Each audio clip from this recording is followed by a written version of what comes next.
Bismillahirrahmanirrahim.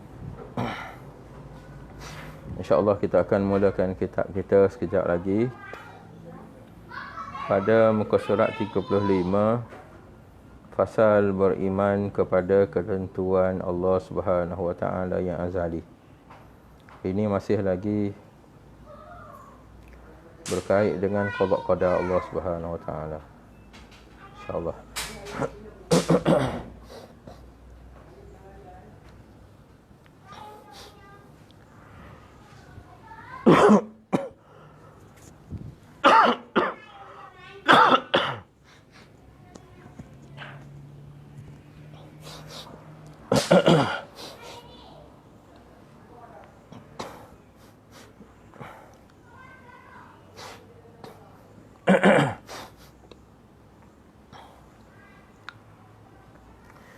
A'udzubillahi minasyaitonirrajim. Bismillahirrahmanirrahim. Alhamdulillah bidawamillahil azim. Allahumma salli wa sallim wa barik ala maulana Muhammadin wa ala alihi fi kulli lamhatin wa nafasin adada ma wasi'ahu ilmullah. Allahumma inni uqaddimu ilaika bayna yaday kulli nafasin wa lamhatin wa tarfatin yatrifu biha ahlus samawati wa ahlul ard. Wa kulli shay'in huwa fi 'ilmika kainun wa qad kana uqaddimu ilaika bayna yaday dhalika kullih. Astaghfirullahal azim la ilaha illa huwal hayyul qayyum wa atubu ilaih.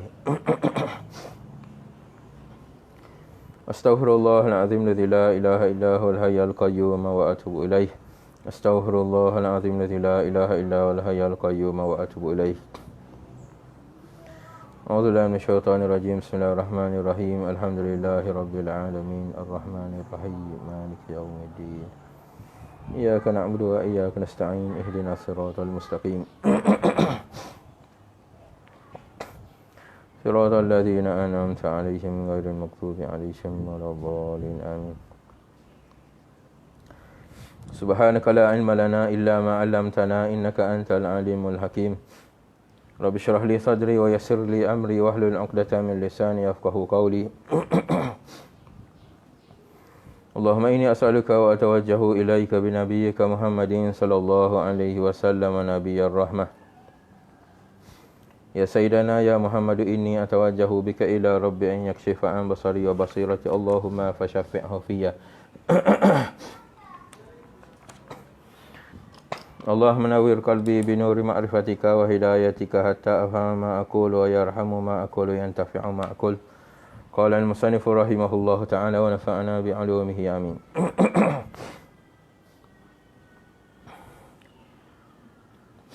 Bismillahirrahmanirrahim. Kita mulakan siri kita yang ke-12, iaitu pada muka surat 35, fasal beriman kepada Allah Subhanahu Wa Ta'ala, beriman kepada ketentuan Allah Subhanahu Wa Ta'ala yang azali.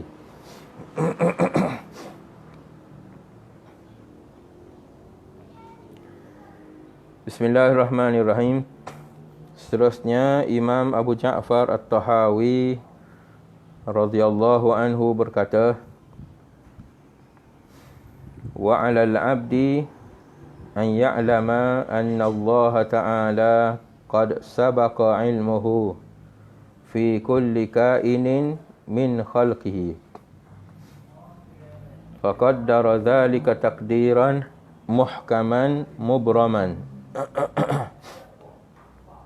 laisa fihi naqidun wala mu'aqqibun wala muzilun wala mughayyirun wala muhawwilun wala naqisun wala zaidun min khalqihi fi samawatihi wa ardihi.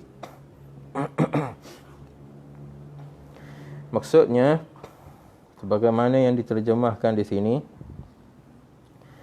perlu bagi seorang hamba untuk mengetahui bahawa Allah Subhanahu Wa Ta'ala telah mengetahui segala sesuatu yang akan terjadi pada makhluknya dan menentukan secara tepat dan sempurna yang mana tiada padanya sebarang kekurangan, tiada yang dapat bertentangan, tiada terhapus, tiada berubah tiada bertukar, tiada kurang dan tiada bertambah daripada ciptaannya, sama ada di langit-langit dan di buminya.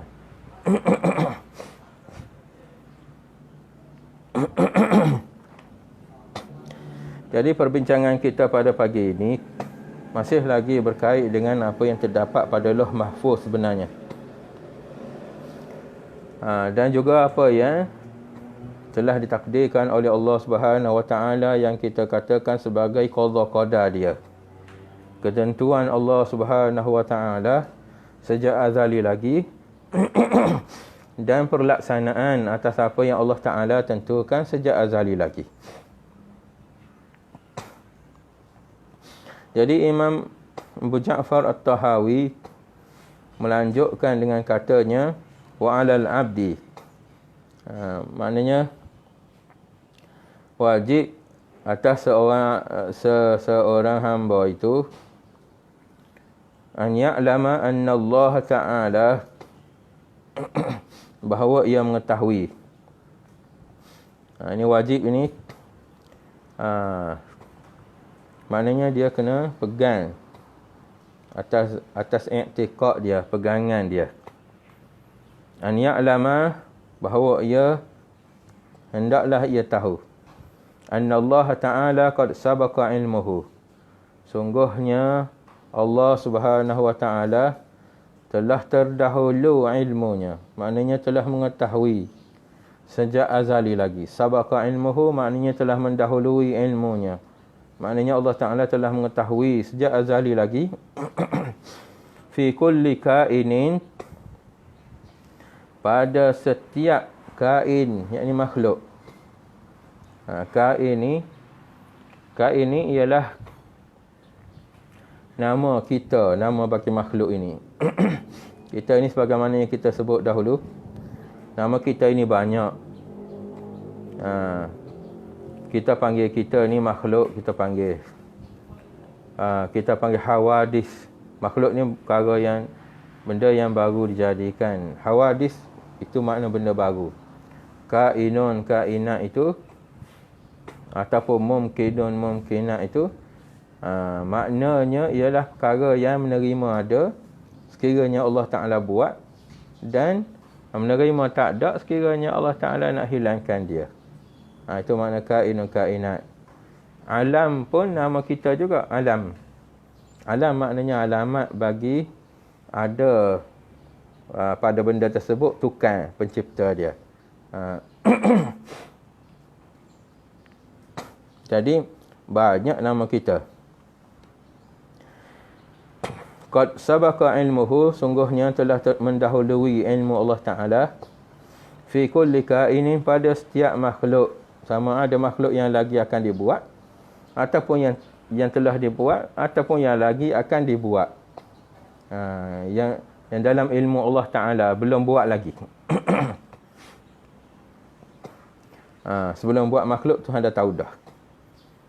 Apa yang tengah dia buat sekarang, dia tahu. Apa yang lagi akan dia buat pun Allah Ta'ala tahu. Ini termasuk dalam ta'aluk ilmu dia panggil. Fi bagian ilmu. Tahu tentang 3 perkara. Di dalam sifat 20. Iaitu Allah Ta'ala tahu tentang perkara wajib, tentang perkara mustahil, dan tentang perkara harus. Harus ini berkait dengan makhluk lah. Perkara wajib itu perkara yang berkait dengan zat Allah Ta'ala dan sifat dia. Perkara mustahil itu ialah perkara yang, benda yang tak ada. Tuhan tahu bahawasanya benda itu tak ada. Jadi berkait dengan perkara yang kain ataupun perkara yang harus ini, Tuhan dah tahu awal lagi. Berkait dengan apa yang dia akan buat. Maknanya belum lagi makhluk ini ada, dia dah tahu dah ilmu dia. Maknanya telah kerja dah. Ini ta'aluk tanjizi qadim dia panggil. Ta'aluk tanjizi qadim. Tuhan dah tahu awal lagi sebelum daripada makhluk ini Tuhan buat, dah tahu dah ilmu dia. Dan benda yang lagi akan datang pun sama. Perkara makhluk yang dia akan buat pun sama, dia tahu. Min khalqihi, daripada makhluknya. Sebab dia yang buat. Dia yang menentukan semua. Mestilah dia tahu. Bukan baru-baru tahu, tidak. Faqaddara zalika taqdiran muhkaman mubraman. Maka Allah Ta'ala mentakdirkan, menentukan zalika, demikian itu, demikian takdir tadi, takdiran muhkaman, takdir-takdir yang telah tertentu, mubraman yang tetap, yang tak berubah. Laisa fihi naqid, tiada padanya pada takdir Allah Ta'ala itu naqid, benda kekurangan, tak ada. Maknanya apa yang Allah Ta'ala tentukan sempurna belaka. Wala mu'aqibun, ataupun perkara yang masih lagi tidak sempurna, mu'aqib. Wala muzilun, tiada perkara yang ditakdirkan Allah Ta'ala yang dihilangkan. Muzil, dihilangkan. Wala mughayyirun, dan tidak berubah pada takdir Allah Ta'ala. Wala muhawwilun, dan tidak ada muhawwil pun makna berubah juga. Wala naqisun, dan tak ada kekurangan padanya. Wala zaidun, tiada bertambah min khalqihi, daripada takdir makhluknya, fi samawatihi, pada langit-langit yang 7. Maknanya apa yang ada daripada makhluknya di langit, wa ardihi, dan juga makhluknya di bumi. Ini berkait dengan semua takdir-takdir Allah Ta'ala itu, ketentuan-ketentuan Allah Ta'ala itu semuanya sempurna. Itu maksud dia. Tak ada kita kata tarajuk. Tarajuk macam kita buat suatu keputusan, kemudian kita rujuk balik. Kita revise balik keputusan kita. Tak ada.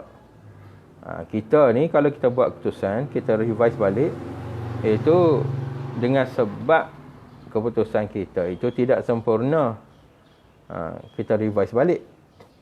Sebab apa tidak sempurna keputusan kita? Sebab ilmu kita tidak sempurna.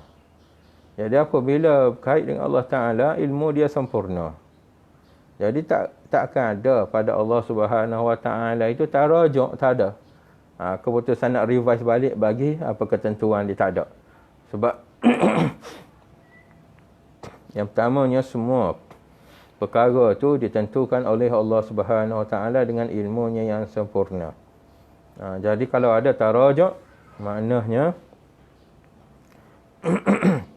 maknanya ilmu Allah Ta'ala masih lagi tidak sempurna.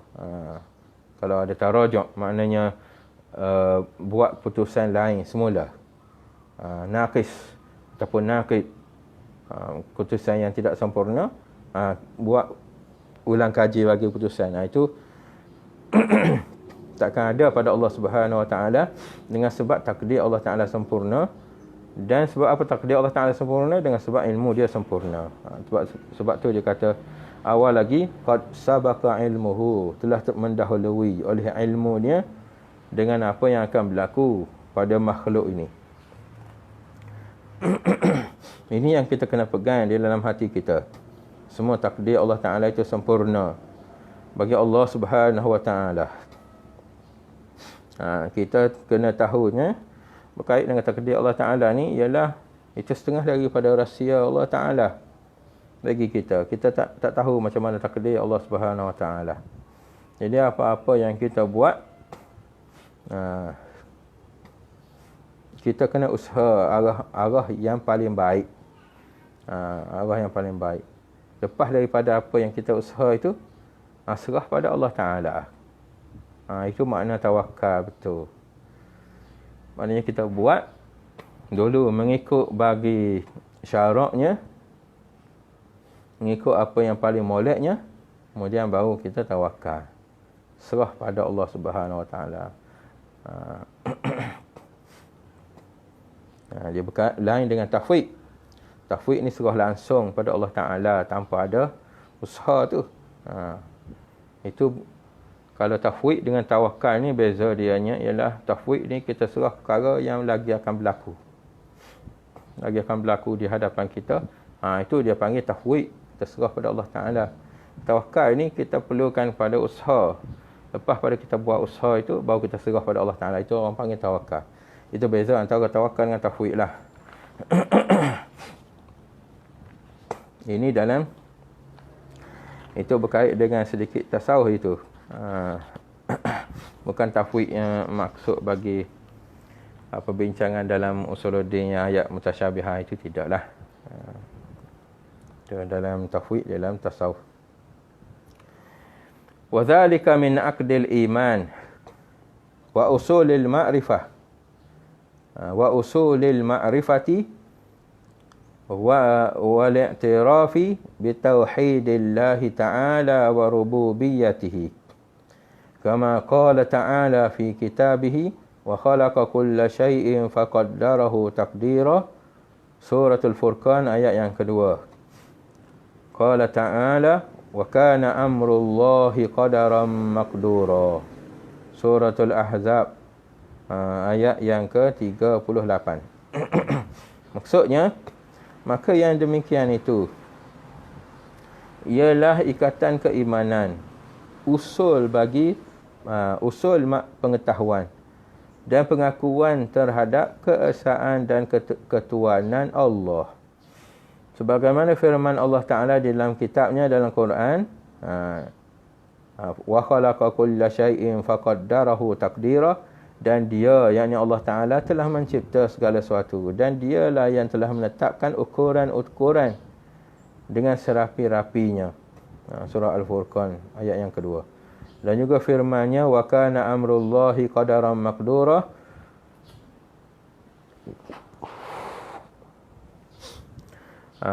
Adalah ketetapan Allah Ta'ala itu suatu ketetapan yang pasti berlaku. Ini sebagaimana yang telah dikatakan oleh Imam Abu Ja'far Tahawi, wa dzalika min aqdil iman. Maknanya percaya hati kita, beriman hati kita bahawasanya segala yang berlaku pada kita, yang lagi akan berlaku pada kita itu telah ditakdirkan oleh Allah Subhanahu wa Ta'ala mengikut bagi ilmu Allah Subhanahu wa Ta'ala. Dan sempurna takdir Allah Subhanahu wa Ta'ala di sisi Allah Subhanahu wa Ta'ala.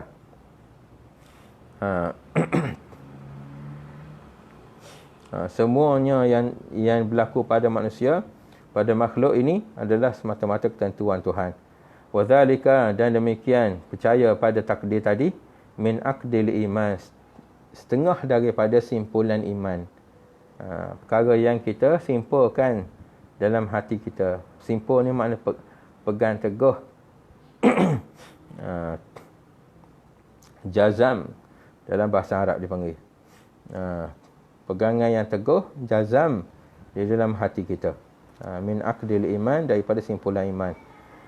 Wa usulil ma'rifah, dan asal bagi pengetahuan.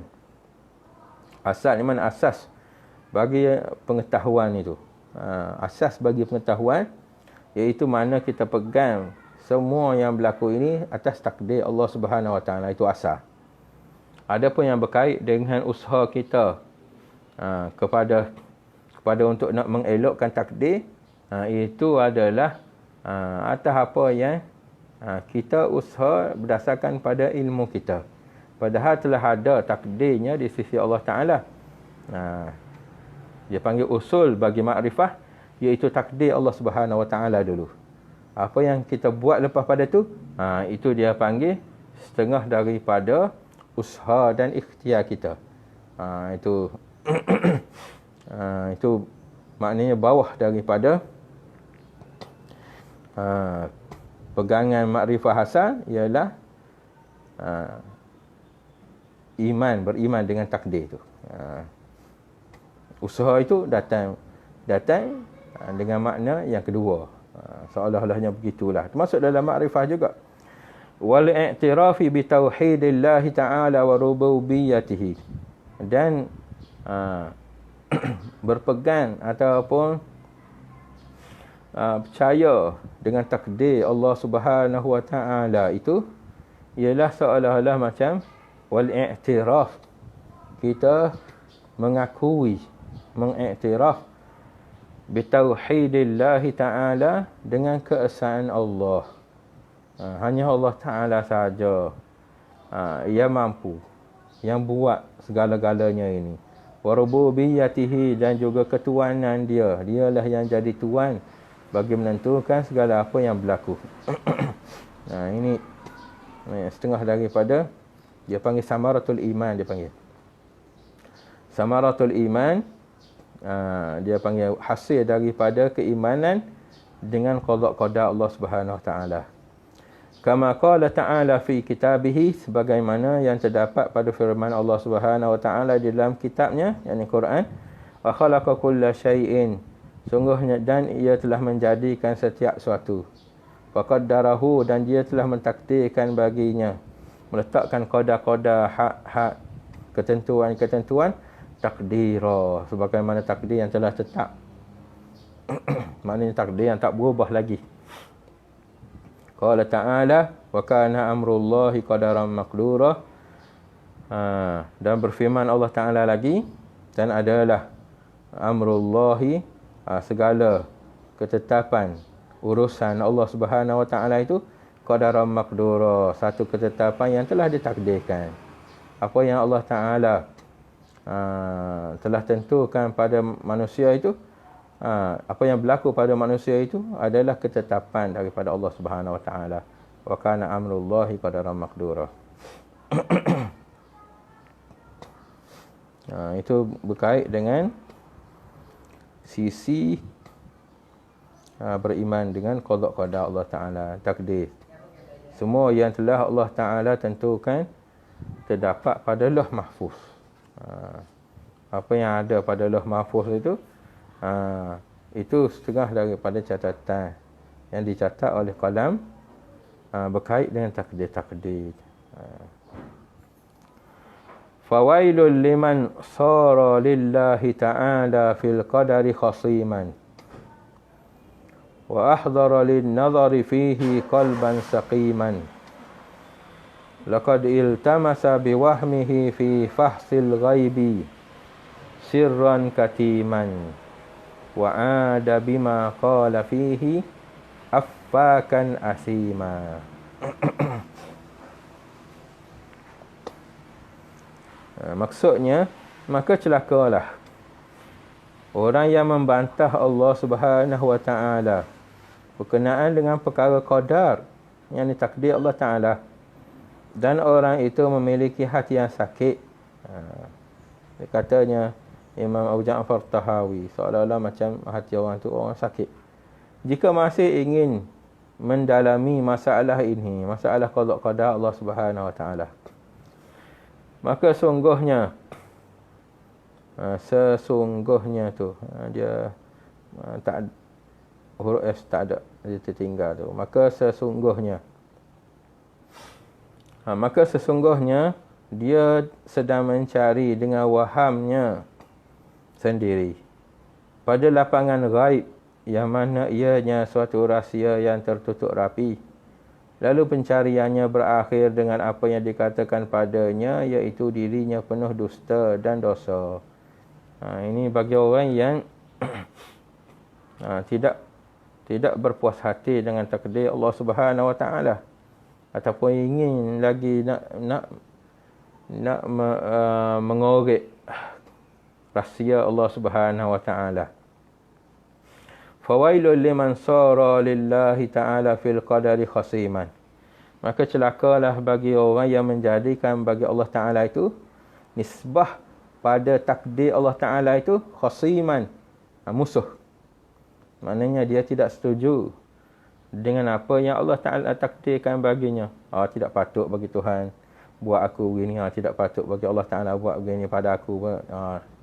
Apa yang berlaku pada masa sekarang tak patut Tuhan buat begitu. Itu seolah-olah dia mencari, dia menjadikan musuh tidak redha dengan takdir Allah Ta'ala. Sebenarnya tidak redha dengan Allah Ta'ala. Itu kita kena faham.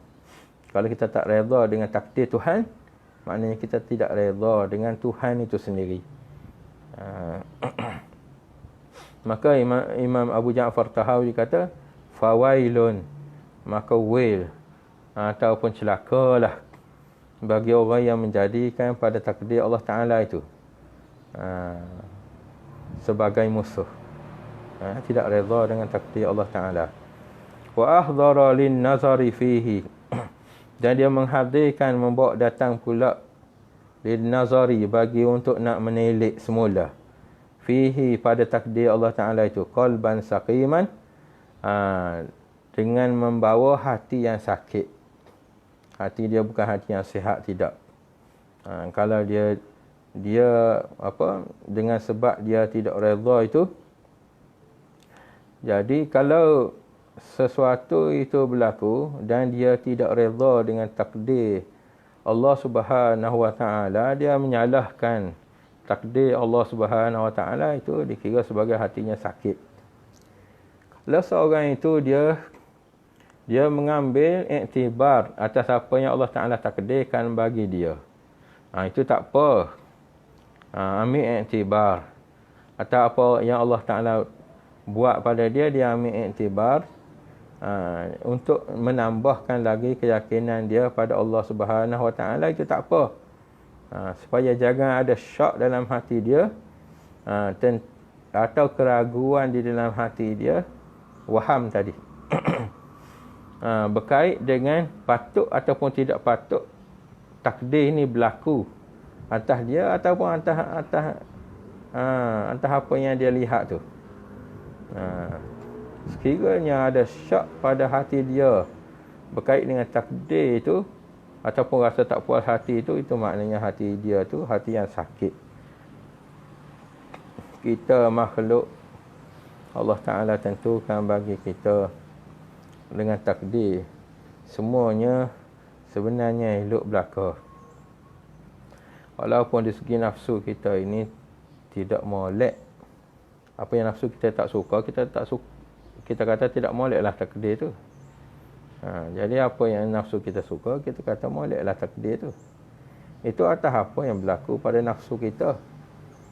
Tuhan bukan menentukan sesuatu itu berdasarkan apa yang kita nak, ataupun pada masa yang kita nak, dengan apa yang kita nak. Tidak. Tuhan ada bagi dia ketentuan dia sendiri. Dia buat berdasarkan apa yang dia nak, pada waktu yang dia nak, dia jadikan sesuatu tersebut. Dan semuanya ada hikmah. Ada hikmah. Cuma kita saja yang hatinya lalai ini, tidak nampak hikmah apa yang Allah Ta'ala tentukan bagi kita. Wa qadil tamasa biwahmihi, sungguhnya dia telah berpegang dengan waham dia, sengkaan-sengkaan dia. Waham tadi, waham ni makna sengkaan-sengkaan yang jauh sekali daripada benar. Sengkaan-sengkaan ini, waham ni biasanya sengkaan yang datang dengan sebab nafsu kotor lah. Bagi orang tasawuf dia kata waham, sengkaan-sengkaan yang datang dengan sebab nafsu kotor. Waham ini kalau dari segi usuluddin, dia sengkaan-sengkaan yang datang dengan sebab iman itu tidak sempurna. Fi fahsil ghaibi, di dalam mendalami untuk nak mencari lagi hakikat bagi gaib, perkara-perkara gaib. Sirran katiman, iaitu rahsia-rahsia yang Allah Ta'ala tutupkan rapat. Dia nak cari lagi. Cari tersebut tak akan dapat. Sebab semua perkara yang berkait dengan takdir Allah Ta'ala buat apabila apa yang dia kehendak dan masa dia yang dia hendak. Jadi itu setengah daripada rahsia Allah Subhanahu Wa Ta'ala. Jadi kalau kita duk korek juga. Kalau jumpa perkara, kalau kita ambil iktibar atas perkara tersebut, tak apa. Ini sekiranya kita tidak kita tuduh Allah Subhanahu Wa Ta'ala dengan waham kita. Waham ni mana tuduh lah. Kita tuduh ni tak patut, ini tak patut, ini tak patut atas perkara gaib itu. Sirran katiman, itu rahsia-rahsia yang Allah Ta'ala tutup rapat. Dia cuma sangka begini. Perkara yang tidak benar tu. Apabila seorang itu tidak reda dengan takdir Tuhan, duk cari lagi, duk cari sebab apa begini. Wa'ada bima qala fihi affakan asima. Dan ia kembali dengan apa yang dia katakan tadi padanya, pada takdir tadi. Affakan, sebagai seorang yang pendusta, asiman, lagi banyak buat dosa. Jadi kesudahan bagi mereka yang tidak reda dengan takdir Allah Ta'ala, dia jadi affakan asiman, iaitu orang yang telah melakukan perkara yang tidak sepatutnya, dan juga orang yang berdosa. Itu ialah penutup yang diperolehi bagi orang yang tidak redha dengan takdir Allah Subhanahu Wa Taala. Habis di situ. Jadi itulah penutup bagi apa yang ingin disampaikan oleh Imam Abu Ja'far At-Tahawi berkait dengan takdir Allah Subhanahu Wa Taala pada beberapa nas matan yang dia bina pada awal-awal lagi berkait dengan Lauh Mahfuz semua tu, hingga kan apa yang terdapat pada Lauh Mahfuz daripada takdir Allah Ta'ala kepada makhluk ini. Dan akhirnya Imam Abu Ja'far Tahawi dia tutup perbincangan berkait dengan takdir ini, iaitu siapa yang tidak redha dengan takdir Allah Ta'ala, padahal takdir Allah Ta'ala itu sempurna dah, tapi tidak redha, dia akan jadi seorang yang jahat dan juga seorang yang banyak dosa, orang berdosa. Apabila seorang itu dia tidak redha dengan takdir Allah Ta'ala, akan terkena bagi dia, ataupun dia akan jatuh di dalam perkara yang dosa lagi. Jatuh dalam perkara yang berdosa. Dia buat tu akan jatuh dalam perkara-perkara yang berdosa.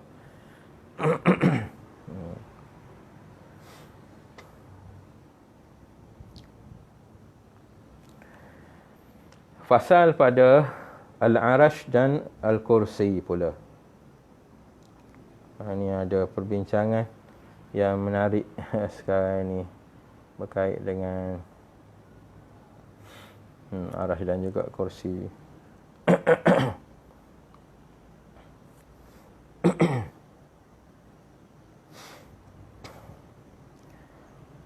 Jadi kita lanjutkan perbincangan kita berkait dengan apa yang dikatakan oleh Imam Abu Ja'far Tahawi. Wal arsyu wal kursiyyu haqqun wa huwa mustaghnin 'anil arsy wa ma dunahu wa muhitun bi kulli syai'in wa fawqahu wa qad a'jaza 'anil ihatati khalqahu. Maksudnya al-arsh dan al-kursi adalah benar. Sedang dia, yakni Allah Subhanahu Wa Taala, tidak terikat dengan arasy dan apa yang di bawahnya,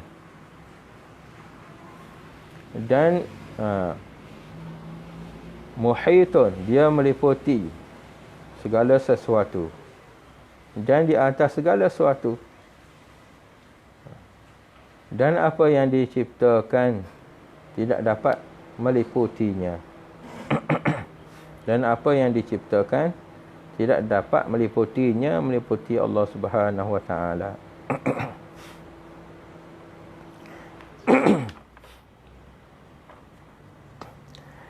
Wal arsy wal kursiyyu haqqun. Ini satu antara makhluk Allah Taala yang dinamakan sebagai Al-Arsyur Rahman, dipanggil Arsyur Rahman, dan kursi haqqun. Ini dua-dua ini ialah makhluk Allah Subhanahu Wa Taala yang sangat besar.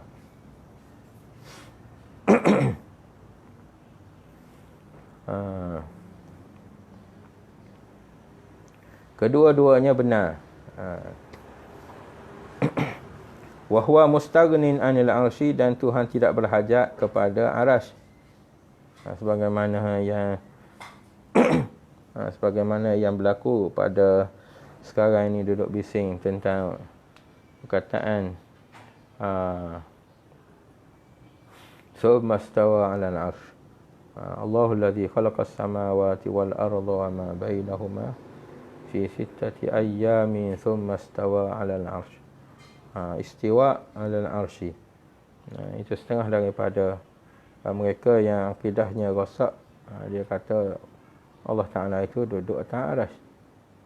Thumma stawa 'alal 'arsy. Padahal Imam Abu Ja'far Tahawi kata arasy dan kursi itu benar. Maknanya dia benar sebagai ciptaan makhluk Allah Subhanahu Wa Ta'ala. Benda itu ada dan Allah Ta'ala cipta dia. Wa huwa mustaghnin 'anil 'arsy, sedangkan Allah Ta'ala itu tidak berhajat sedikit pun pada arasy. Wa madunahu, ataupun selain daripadanya. Selain daripada arasy itu. Muhitun bi kulli syai'in wa fawqahu, dan meliputi ia dengan setiap sesuatu, wa fawqahu, dan di atasnya, di atas daripada kullu syai' tadi.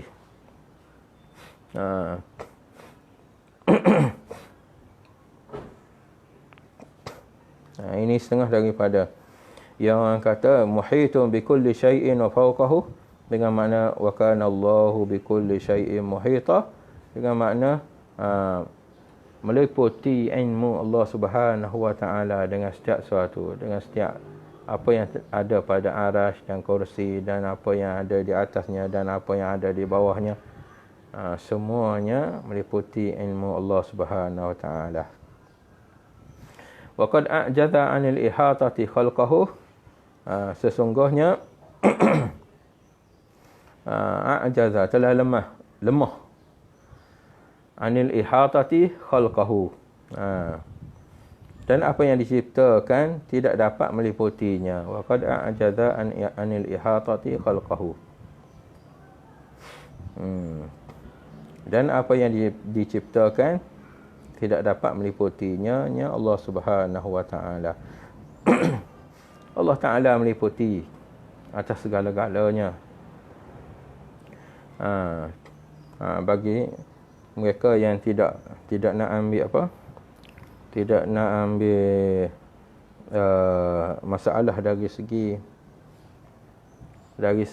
perkataan ihatah itu, dia rujukkan ihatah tadi dengan makna ilmu. Dengan ilmu. Padahal kita tahu bahawasanya ilmu sifat Allah Ta'ala dan juga zat dia tak bercerai. Kita kena tahu yang tu. Benda itu kita dah bincangkan pada siri kita yang lepas. Jadi saya tidak berhajat untuk nak panjangkan perkara ini. Lain mengikut bagi ahli sufi, orang tasawuf, ihatah tadi ialah ihatah berdasarkan kepada zat sendiri. Waqad a'jaza 'anil ihatati khalqahu, dan sungguhnya makhluk tidak akan dapat meliputi Allah Ta'ala, sedangkan Allah Ta'ala meliputi bagi makhluk. Ini kita kena faham tentang masalah perkara yang berkait dengan mukhalafatuhu ta'ala lil hawadis. Mukhalafatuhu ta'ala lil hawadis. Jadi kalau bagi mereka yang tidak nak ambil masalah panjang, dia akan kata meliputi ilmu Allah Subhanahu Wa Ta'ala atas setiap makhluk dia. Tak kira lah sama ada arasy ke kursi ke. Dan tidaklah Allah Ta'ala itu mengikut Abu Ja'far Tahawi memerlukan kepada arasy. Dia tidak perlukan kepada arasy. Sungguhnya meliputi Allah Ta'ala dengan sesuatu, padahal sesuatu itu tak boleh nak meliputi bagi Allah Ta'ala.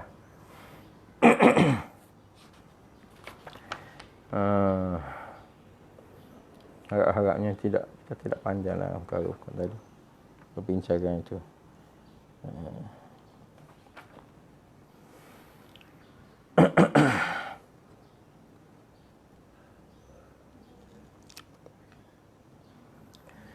Bab seterusnya pada muka surat 38, bab keimanan kepada rukun-rukun iman yang lain. Kita akan cuba jawab nanti pukul 11.45 nanti, insya-Allah kita akan berhenti situ, kita akan jawab apa yang boleh jawablah. Bab seterusnya ialah keimanan kepada rukun-rukun iman yang lain pula. Yang tadi semuanya berkait dengan Allah Subhanahu Wa Taala, berkait dengan ilmu dia, berkait dengan sifat Allah Taala. Ini ialah berkait dengan rukun-rukun iman yang lain pula. Fasa keimanan kepada para nabi dan rasul. Ni. Seterusnya Imam Abu Ja'far At-Tahawi radhiyallahu anhu berkata lagi, wa naqulu innallaha attakhadha Ibrahim khalila wa kallama Allahu Musa taklima imanan wa tasdiqan wa taslima. Ini cara salafus salih pegang berkait dengan kenabian. Wa naqulu, dan kami berkata, yakni kami pegang, kami mengatakan dengan keimanan bahawasanya Allah Ta'ala telah mengambil Ibrahim, yakni Sayyidina Ibrahim alaihi salam sebagai teman akrabnya, Khalilullah. Khalil, teman. Ini adalah bukan teman ni macam kita teman sama kita, tidak. Khalilullah, kekasih dia panggil. Dan bahawa dia berfirman secara langsung dengan Musa alaihi salam.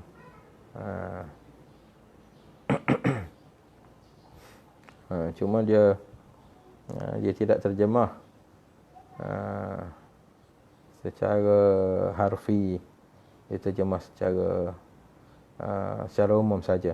Wa naqulu, dan kami berkata, yakni Imam Abu Ja'far At-Tahawi berkata lagi berkait dengan keimanan ini, innallaha attakhadha Ibrahim khalila, sungguhnya Allah Ta'ala telah menjadikan Nabi Ibrahim itu sebagai kekasih dia. Sebagaimana Nabi kita pun disebut sebagai Habibullah, Safiyullah, kekasih juga. Kekasih di sini ialah maknanya orang yang kita kata hatinya Allah Ta'ala takdirkan senantiasa bersama dengan Allah Subhanahu Wa Ta'ala. Dia panggil kekasih. Tapi Khalil itu, Khalilah ini sebagai seolah-olah kalau nisbah bagi Nabi Ibrahim, ini seolah-olah macam gelaran ataupun pangkat bagi dia. Wa kallama Allahu Musa taklima, dan telah bercakap Allah Ta'ala, berkata-kata Allah Subhanahu Wa Ta'ala dengan Nabi Musa itu taklima, sebagaimana berkata-kata. Maknanya Allah Ta'ala berkata dengan Sayyidina Musa ini, dan Nabi Musa faham akan kalam Allah Ta'ala. Itu maksud dia. Bukan dengan makna Allah Ta'ala buat suatu suara, dan Allah Ta'ala cipta suatu suara untuk supaya suara itu bercakap atas apa kehendak Allah Ta'ala. Bukan begitu. Bukan begitu maksud dia. Ini kena belajar berkait dengan sifat kalam Allah Ta'ala. Tak ada huruf, tak ada suara, dan tak ada mula dan tak ada akhir. Jangan kita duk pegang yang orang Wahabi duk kata cipta suara lah apalah, jangan. Allah Ta'ala bercakap dengan Nabi Musa, dan Allah Ta'ala beri pada Nabi Musa kefahaman untuk nak faham bagi bercakap dia tu. Dan Nabi Musa faham atas apa percakapan Allah Ta'ala, dan Nabi Musa jawab. Dan Tuhan buka pada Nabi Musa perkataan, nak faham bagi perkataan Allah Ta'ala dalam dialog lah. Bukan dengan makna ada macam dialog macam kita, tidak. Nisbah bagi Allah Ta'ala lah. Kalau nisbah bagi Nabi Musa itu macam kita lah. Buka dengan apa yang berlaku itu. Wa tasliman, dan kami serahkan segala urusannya yang sebenarnya itu kepada Allah Subhanahu Wa Taala. Ini akidah bagi salafus soleh. Maka ini tidak lanjut benda-benda yang tidak lanjutkan perbincangan atas benda-benda yang boleh bawa kepada perkara-perkara yang waham. Mereka itu terima aja. Terima. Ini orang yang hati bersih begitulah. Ada pun kalau hati kotor, mereka akan ikut apa yang nafsu kata semua. Ikut sedap dia saja. Bagi orang salafus soleh, apa yang Allah Ta'ala beritahu dalam Quran, kami beriman dengan dia, kami membenarkan, dan kami tasliman, kami serahkan perkara itu pada Allah Subhanahu Wa Taala. Bagaimana yang dia nak, begitulah. Wa nu'minu bil malaikati wan nabiyyina wal kutubil munazzalati 'alal mursalina wa nashhadu annahum kanu 'alal haqqil mubin. Maksudnya kami beriman kepada malaikat-malaikat, rasul-rasul, kitab-kitab yang diwahyukan kepada para rasul. Dan kami menyatakan dengan yakin bahawa mereka semua mengikut jalan kebenaran. Ini mudahlah untuk kita faham. Kami beriman, wa nu'minu bil malaikati, dan kami beriman, pegang teguh bahawasanya ada bagi Allah Ta'ala itu malaikat-malaikat. Wan nabiyyin, dan kami beriman juga ada bagi Allah Ta'ala itu rasul-rasul yang dihantarkan kepada manusia-manusia untuk menunjuk jalan. Malaikat-malaikat ini ialah hamba-hamba Allah Ta'ala, yang mana mereka ini patuh atas segala arahan Tuhan dan tidak tidak sekali-kali melanggar perintah Allah Ta'ala. Malaikat ini. Wal kutub, dan kami beriman juga bahawasanya ada bagi Allah Ta'ala itu kitab-kitab yang diturunkan kepada para nabi, al-munazzalati, yang diturunkan alal mursalin, ke atas rasul-rasul yang diutuskan tadi. Kitab-kitab ini seolah-olah macam panduan lah, panduan hukum-hukum yang mana di dalamnya terdapat syarak mengikut bagi masa-masa tersebutlah. Wa nashhadu, dan kami juga bersaksi, annahum kanu alal haqqil mubin, bahawasanya nabi-nabi, para nabi-nabi ini alal haqqil mubin, semuanya benar, di atas kebenaran yang nyata, di atas petunjuk Allah Subhanahu Wa Taala. Mereka ini adalah ahlullah, ahli bagi Allah Subhanahu Wa Taala. Mereka ini buat apa yang Allah Ta'ala perintah.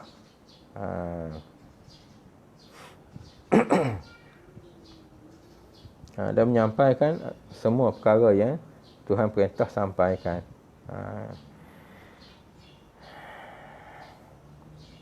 Seterusnya pada muka surat 39, Imam Abu Ja'far At-Tahawi radhiyallahu anhu berkata lagi, wa nusammi ahla qiblatina muslimina mu'minina. Ini bab bagi satu kiblat ni. Madamu bima jaa bihin nabiyyu sallallahu alaihi wasallam mu'tarifina walahu bikulli ma qala wa akhbara musaddiqina ghaira mukadzibina. Seolah-olah kata macam apa kita kata sajak. Dalam Arab pun dia panggil sajak. Kataan yang akhirnya sama. Maksudnya kami menyatakan orang-orang yang berkiblat sama, yakni ahli al-qiblah, sebagai muslim. Yang ini orang Islam dan mukmin, orang yang beriman. Selama mana mereka mengiktiraf apa yang dibawa Rasul sallallahu alaihi wasallam dan membenarkan apa yang dikatakan Rasul sallallahu alaihi wasallam tanpa mendustai. Wa nusammi ahla qiblatina, dan kami namakan, katanya Imam Abu Ja'far Tahawi lagi, kami namakan ahla qiblatina, ahli qiblah, orang yang menghadap qiblat ini, muslimina mu'minina, iaitu sebagai orang muslimin dan juga mukminin. Madamu bima jaa bihin nabiyyu sallallahu alaihi wasallam mu'tarifina, selama mana mereka ini dengan apa yang didatangkan oleh Nabi sallallahu alaihi wasallam, mu'tarifina, mereka ini mengakui mengiktiraf apa yang didatangkan oleh Nabi sallallahu alaihi wasallam. Walahu bikulli, kami namakan lagi mereka itu sebagai ahli qiblah tadi, sebagai orang muslimin dan juga mukminin. Bukan setakat mereka itu mengiktiraf, mengakui dengan apa yang dia datangkan oleh Nabi tadi. Walahu bikulli ma qala, dan baginya bikulli ma qala, dengan setiap apa yang dikatakan, wa akhbara, dan yang Nabi khabarkan, apa yang Nabi kata dan apa yang Nabi khabar bagi tahu pada kita. Musaddiqina, mereka itu membenarkan. Ghaira mukadzibina, tidaklah mereka itu mendustai dengan apa yang didatangkan oleh Nabi sallallahu alaihi wasallam. Ini perkara yang penting berkait dengan penentuan bagi seorang itu Islam ke Islam dan juga mukmin, Muslim dan juga mukmin, ataupun seorang itu kufur, selagi mereka itu menghadap kiblat. Itu satu. Dan mereka membenarkan apa yang dibawa oleh Nabi sallallahu alaihi wasallam. Itu syarat yang kedua. Tidak mendustakan apa yang dibawa oleh Nabi sallallahu alaihi wasallam. Itu tiga. Jadi boleh dikatakan orang ini, yang pertama ahli kiblah itu sebagai orang muslimin dan juga mukminin. Ini yang ditekankan oleh Imam Abu Hasan Al-Ash'ari. Dia berpesan kepada sahabat-sahabat dia sebelum dia meninggal.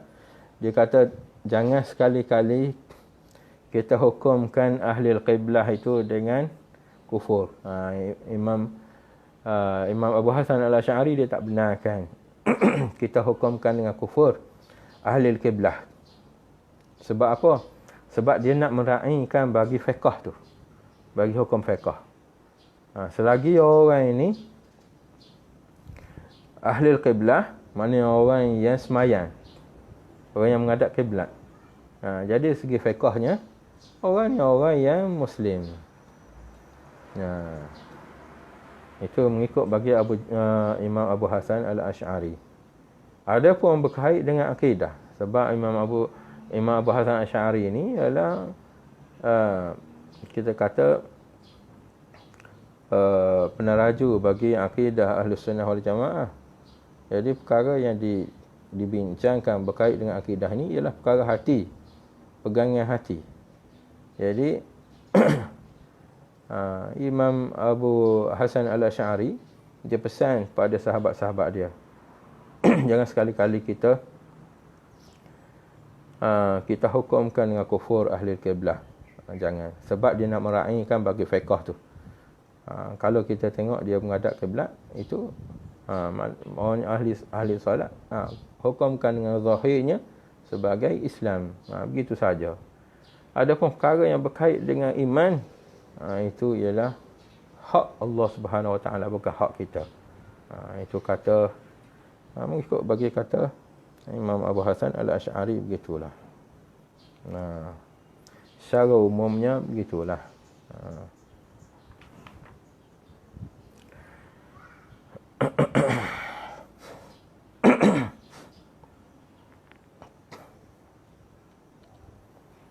Kita rasa berhenti kat sini dulu. Nanti kita akan sambung semula pada muka surat 39.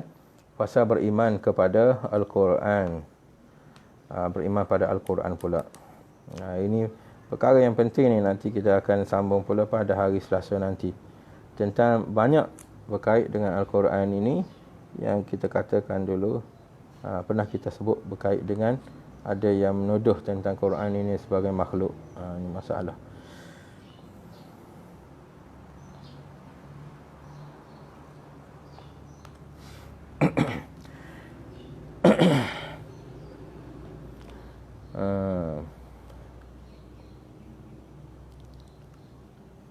Ahmad Nazri kata, apa maksud iman dengan meliputi?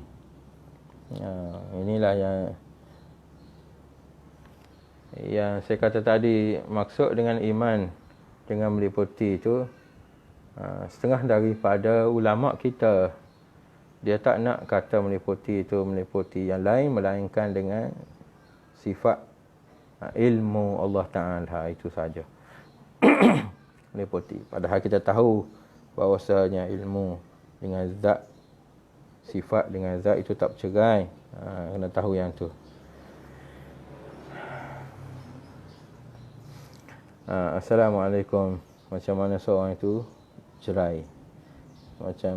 Macam seorang itu cerai, adakah dia itu memang telah ditakdirkan oleh Allah Ta'ala untuk bercerai, atau atas usaha sendiri yang nak bercerai, lalu Allah Ta'ala izinkan dia bercerai? Ini Allah Ta'ala, semuanya yang berlaku, sama ada berlaku yang elok ke tidak elok ke, Allah Ta'ala dah tentukan dulu. Awal lagi dah tentukan benda ini berlaku. Bukannya makna ada kehendak bagi seorang itu nak buat, kemudian Allah Ta'ala baru redha. Tidak. Allah Ta'ala dah dah takdirkan seorang itu berlaku elok ke tidak elok kepada dia sampai masa berlaku benda itu. Cuma ada baginya jalan-jalan lah, sebab musabab itulah. Jadi apa-apa yang kita nak katakan berkait dengan takdir yang buruk ini, kita sandarkan kepada sebab musabab. Jangan sekali-kali kita sandarkan kepada takdir Allah Ta'ala tu. Kalau kita sandarkan kepada takdir Allah Ta'ala, takut jadi buruk adab kita dengan Allah Ta'ala. Memanglah semuanya benda sama ada buruk ke baik ke, daripada Tuhan belaka. Itu yang kita kena tahunya. Tapi kalau kita, misalnya perkara yang berkait dengan bercerai, seorang suami isteri bercerai, kita sandarkan. Sebab apa? Sebab tak ada kesefahaman ke, tak ada apa ke, tak ada ni, begini. Jangan kita sandarkan perkara buruk itu pada Allah Ta'ala, walaupun itu sebenarnya begitu. Sebab apa? Untuk kita beradab dengan Allah Ta'ala. Kita nak jaga adab kita dengan Tuhan tu. Itu sebabnya. Semuanya Allah Ta'ala dah tentu dah dulu.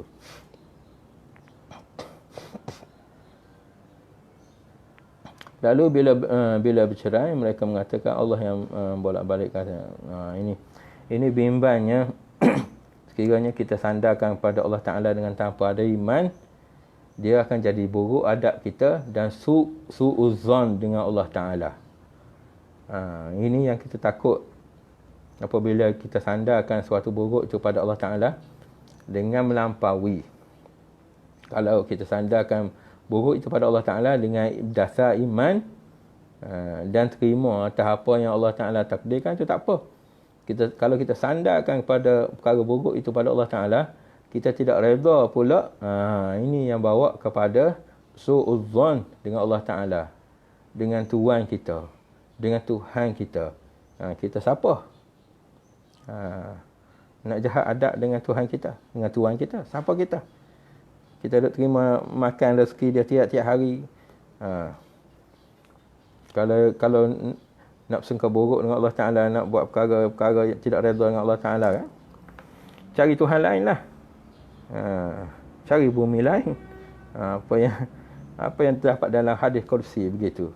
Kalau kita nak buat maksiat pada Allah Ta'ala, boleh. Cari Tuhan lain, cari Tuhan lain, cari bumi lain.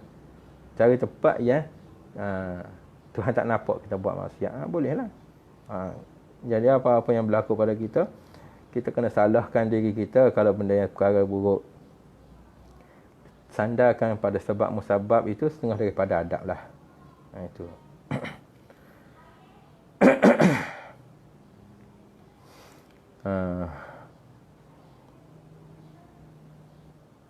Rasanya setakat itu dulu, Allah Subhanahu Wa Taala. Dan kalau ada apa-apa yang kalau nak tanya apa-apa nanti boleh kontak saya juga. Kalau yalah perkara-perkara sensitif ni saya tak terangkan sangat dalam ni, supaya kita nak jaga belaka sama ada orang awam dan juga orang yang dah ada ilmu. Lain kalau kita bincang dengan orang yang ada ilmu, beza dengan orang awam ini. Sebab akidah tahawiyah ni akidah awam, yang mana untuk orang-orang yang umum, orang awam pegang. Cukup bagi mereka ini pegang dengan akidah tahawiyah ini. Aku qauli hadza wa astaghfirullah li wa lakum. Assalamualaikum warahmatullahi wabarakatuh. A'udzu billahi minasyaitonir rajim. Bismillahirrahmanirrahim. Alhamdulillahirabbil alamin. Allahumma ij'alna minal ulama'i syakirin wassalihin wassabirin. Allahumma inna nas'aluka ta'ajjala afiyatika wa sabran 'ala baliyatika. Rabbana la tuzigh qulubana ba'da idh hadaytana wa hab lana min azwajina wa dhurriyyatina qurrata a'yun. Allahumma ighfir lana dhunubana wa liwalidina wa mashayikhina. Rabbana atina fid dunya hasanah. Wassallallahu alaihi wasallam. Taqabbalallahu minna. Assalamualaikum warahmatullahi wabarakatuh.